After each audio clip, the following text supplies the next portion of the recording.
आज से विश्व प्रसिद्ध श्री जगन्नाथ रथ यात्रा आरंभ हो रही है।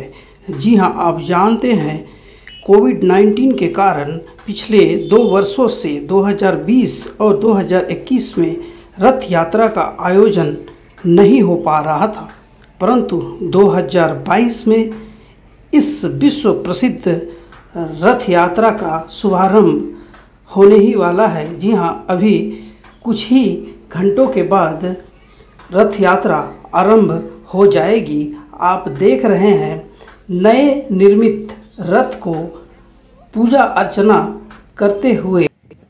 इस रथ का निर्माण रांची जगन्नाथपुरी मंदिर में हुआ है।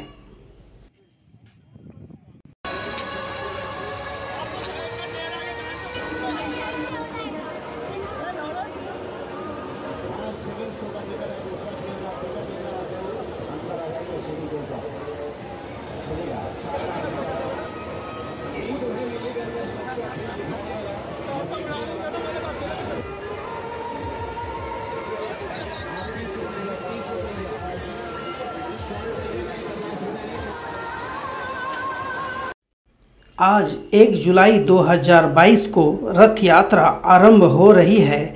आप जानते हैं रथ यात्रा की शुरुआत आषाढ़ मास के शुक्ल पक्ष की द्वितीया को होती है। भगवान श्री जगन्नाथ का नाम आने मात्र से ही हमारे मन मस्तिष्क में रथ यात्रा की छवि उभरने लगती है। यह विश्व प्रसिद्ध रथ यात्रा जगन्नाथपुरी में होती है, लेकिन कोलकाता और अहमदाबाद के रथ यात्राओं का भी विशेष महत्व है। यदि बात करें झारखंड के रथ यात्रा की, तो इसका एक अति विशिष्ट स्थान माना जाता है। चलिए जानते हैं रथ यात्रा के बारे में। हमारा फोकस होगा पूरी रथ यात्रा। जगन्नाथपुरी रथ यात्रा में रथों का एक निश्चित सीक्वेंस होता है। आप देख रहे हैं 3 रथों को सीक्वेंस में। चलिए जानते हैं। इसमें सबसे पहले जो रथ होता है उसे ताल ध्वज रथ कहा जाता है, जिस पर श्री बलराम सवार होते हैं।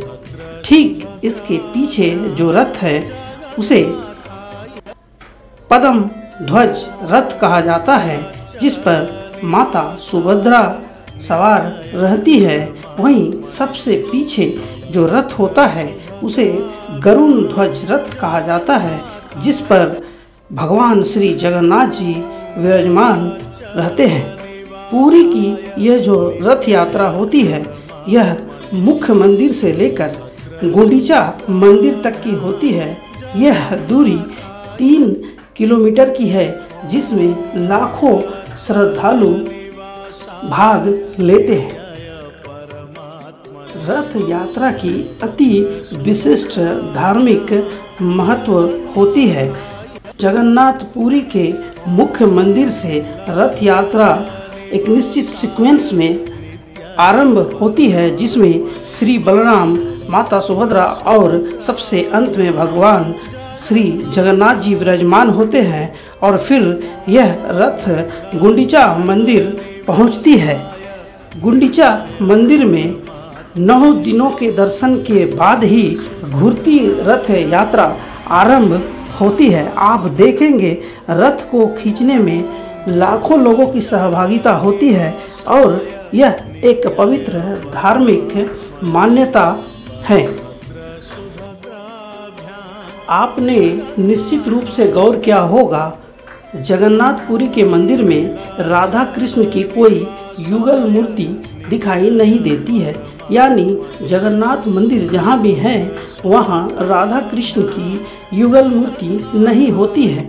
इसका कारण वैष्णव धर्म की एक मान्यता, जिसमें यह माना जाता है श्री जगन्नाथ ही राधा कृष्ण की युगल मूर्ति का प्रतीक है।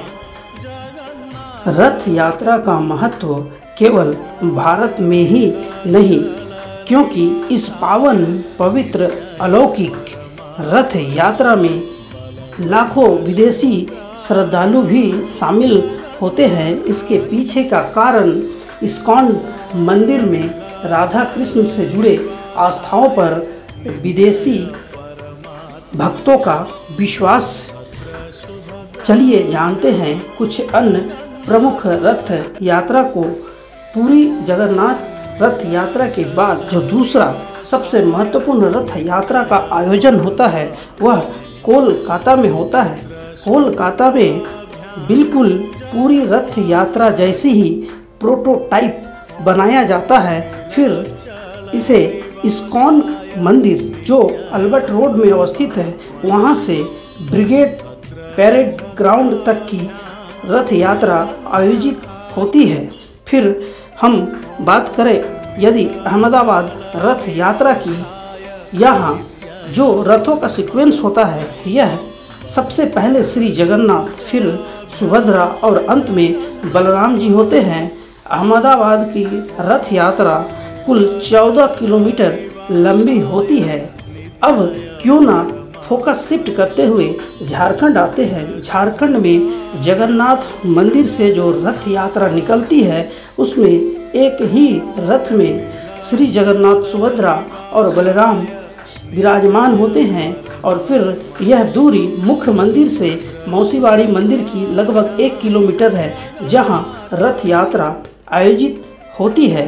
वहीं झारखंड के नागवंशी राजाओं के अंतिम मुख्यालय यानी रांची किला से भी रथ यात्रा का आयोजन किया जाता है। झारखंड में रथ यात्रा महज एक मेला न होकर जनजातियों का भी विशेष जुड़ाव वाला आयोजन है, क्योंकि झारखंड की कई ऐसी जनजातियां अपने परंपरागत वस्तुओं का निर्माण कर मेले में बेचते, जैसे ढोल, नगाड़ा, बांसुरी, तबला, मछली पकड़ने का जाल और फिर परंपरागत कई तरह के घरेलू उपयोग में आने वाले वस्तुओं के लिए बाजार ये मेला जनजातियों को उपलब्ध कराती है। यह अत्यंत ही उत्साह उमंग का अवसर होता है, क्योंकि पिछले 2 वर्षों से रथ मेला का आयोजन नहीं हुआ था, इसलिए आज से आरंभ हो रहे इस रथ यात्रा का निश्चित रूप से एक विशेष धार्मिक महत्व है। मुझे विश्वास है आपको रथ यात्रा से जुड़ी हुई जो महत्वपूर्ण जानकारियां हैं इस एपिसोड में प्राप्त हुए होंगे।